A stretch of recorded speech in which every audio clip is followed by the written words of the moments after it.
Hello guys, শুভ সন্ধ্যা। আমি আবারও তোমাদের মাঝে নতুন একটা রেসিপি নিয়ে চলে আসলাম। সাবুদানা দিয়ে লুচি রেসিপি। তার জন্য নিয়েছি আমি চা কাপের 1 কাপ সাবুদানা, নিয়েছি কিছু ধনিয়া পাতা, কিছু আলু সিদ্ধ, নিয়েছি কাঁচা লঙ্কা বাটা, নিয়েছি আদা বাটা আর কিছু চিলি ফ্লেক্স। এগুলা এখন আমি তোমাদের দেখাবো প্রসেসটা কীভাবে বানাতে হয়। আমি এখানে একটা প্যান বসিয়ে নিয়েছি। প্যানটা গরম হলে এর মধ্যে দিয়ে দিচ্ছি সাবুটা। এখানে 200 গ্রামের মতো সাবুদানা আছে। এটাকে ভালো করে এখন একটু গরম করে নেব, হালকা ভেজে নেব। এটাকে এখন একটু ভেজে নিচ্ছি। আমি 5 মিনিট এটাকে গরম করে নিয়েছি। এখন একটু ঠান্ডা করে ব্লেন্ড করে নেব। আমি একটা গ্রেটার নিয়েছি, গ্রেটারের সাহায্যে আমি আলুগুলোকে একটু গ্রেট করে নেব। তাহলে কি হবে গাইস, এগুলো সুন্দর করে মোলাম হয়ে যাবে, দানা দানা থাকবে না, খেতে মজা লাগবে আর লুচিটা অনেক সুন্দর হবে। গ্রেট করে নিচ্ছি সবগুলো আলু। একটা আলু নিয়ে নিচ্ছি। আপনারা চাইলে হাত দিয়েও মেখে নিতে পারেন আলুটি, কিন্তু অবশ্যই ভালো করে মেখে নেবেন। আমি সবগুলো আলু এখন ভালো করে গ্রেট করে নিচ্ছি।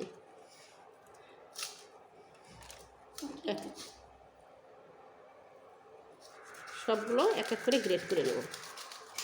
সবগুলোকে গ্রেট করে নিচ্ছি। দেখেন কত সুন্দর গ্রেট করা হচ্ছে। গ্রেট করে নিচ্ছি।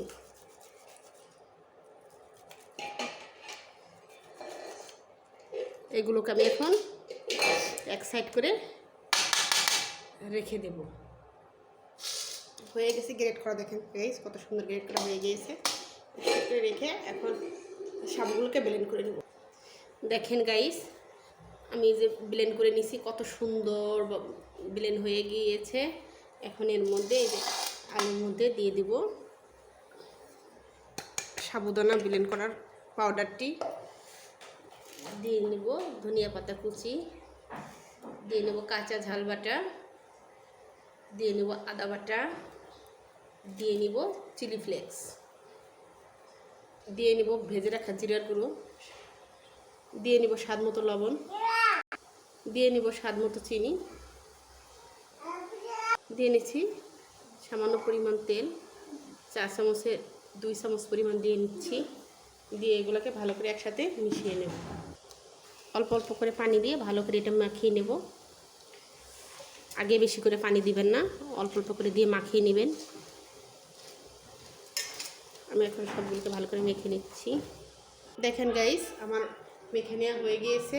একটা ডো বানিয়ে রেখে দিয়েছে, রেস্টে রেখে দেবো 10 মিনিট, তারপর বেলে বানিয়ে নেব। ফিরে এলাম 10 মিনিট পর রেস্টে রাখার পর। এখন এগুলোকে এখন আমি একটু বেলে নেব। রুটি যেভাবে বেলে সেইভাবে বেলবো, কিন্তু এটার পাশগুলো সমান হবে না, ফেটে যায়। এই জন্য একটা বাটি নিয়ে এসে এই যে বাটি দিয়ে কেটে নেব। বেলে নিচ্ছি।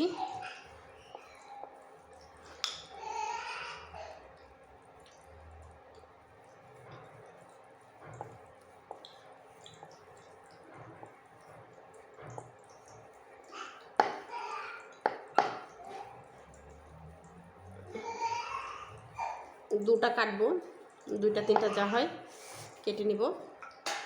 এই কেটে দেখাচ্ছি। একটা বাটি নিয়ে নিয়েছি,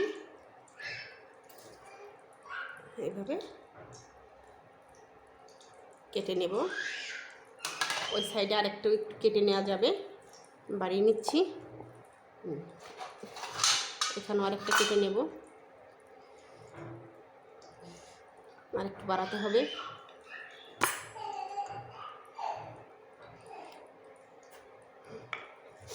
বাকির সাইডের অংশগুলো এভাবে উঠিয়ে রেখে দেব, আবার বেলে নেব।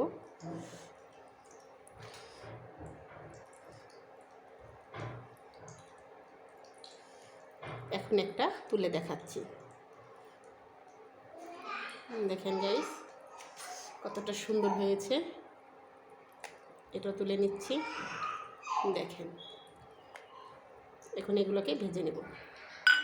একটা প্যানে আমি তাকে তেল বসে রেখেছিলাম, বসে রেখার পর এখন আমি এগুলো দিয়ে দিচ্ছি। যে তেলটা গরম হয়ে গিয়েছে, দিয়ে ভেজে নিয়ে দেখাচ্ছি।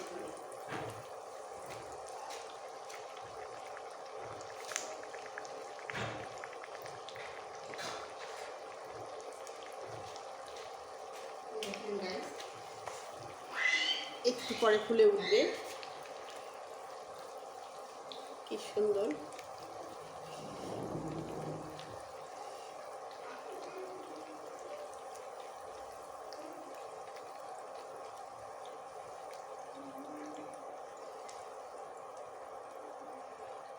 ভেজে দেখাচ্ছি, সুন্দর ফুলে টুকটুম্বর হয়ে গিয়েছে। এখন এটাকে উল্টিয়ে নেব, ভেজে নিয়ে তুলে নেব। এখন আমি তুলে নেব, আর একটু ভেজে দেখাচ্ছি। দিয়ে দিচ্ছি তেলের মধ্যে, দেখেন গাইস।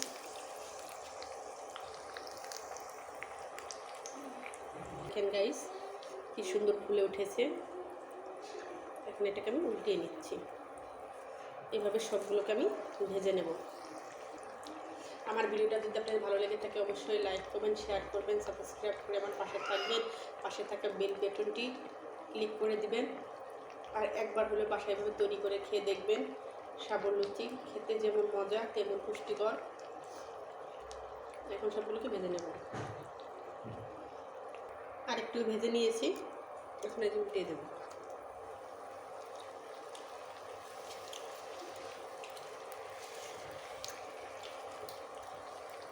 দেখেন গাইস, আমি আর একটা সবজিও বানিয়ে নিয়েছি। তৈরি হয়ে গেল আমার মজার সাবর লুচি, নিরামিষ লুচি। একবার হলে বাসায় আপনারা তৈরি করে দেখবেন। আশা করি সবার ভালো লাগবে। সবাই ভালো থাকবেন, সুস্থ থাকবেন। সবাইকে ধন্যবাদ।